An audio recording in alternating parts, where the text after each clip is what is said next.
Здравейте всички, аз съм Зарко The Magic. Това е следващият ми трик. Казва се еднакво мислене.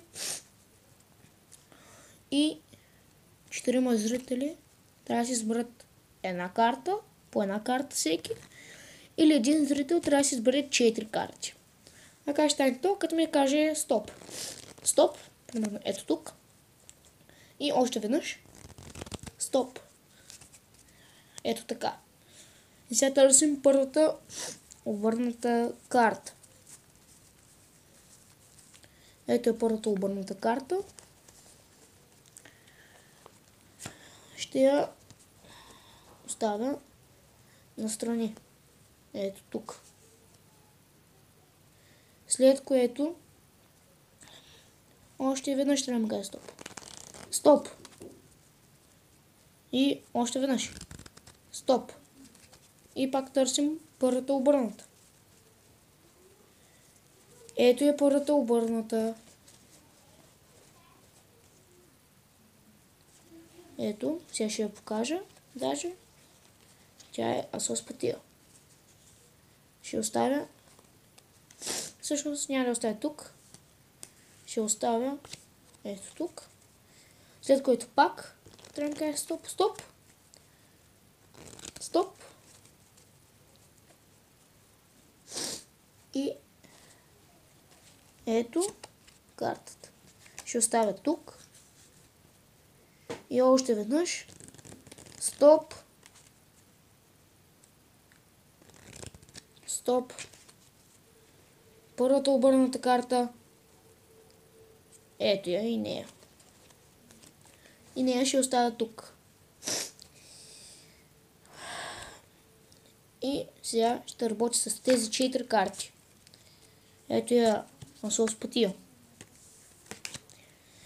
Сега взимам асо спатия. И като потъркам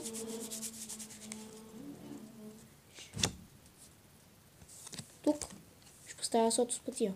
Някъде в така. И се надявам 4 карти да са са. И както виждате, те са. Сега да пристъпим към инструкциите. За този трик ви трябва подготовка. Тя се прави за максимум 10 секунди. Намерите 4 аса от тестето и ги слагате нагоре на тестето. Това е. И след което трябва да накарате зрителите да си изберат точно тези карти. Аз го правя ето така. Кажи ми стоп, стоп. Още веднъж, стоп. И първата обърната е асо. Ето го асо. Сега тези карти, които са обърнати, ги слагате отдолу. Не отгоре. В никакъв случай отгоре, защото ще ви се развали фокуса. Аз не показвам картите, казвам просто да ми дръжа. И пак стоп.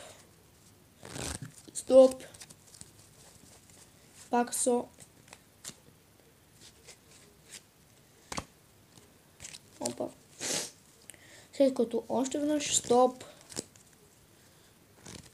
Стоп.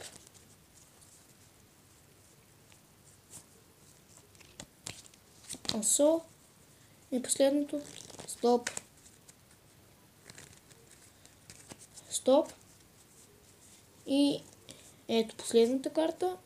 Може да си измислите всякакъв начин, по който да разкриете картите. 4 аса. Аз го правя, сега взимам най-горната карта, която е асо. И ако потъркам ето така, се надявам да се отпечатат и другите аса. И представя малко. Това беше моят трик. Надявам се да ви е харесал. Коментирайте, оценявайте и чао!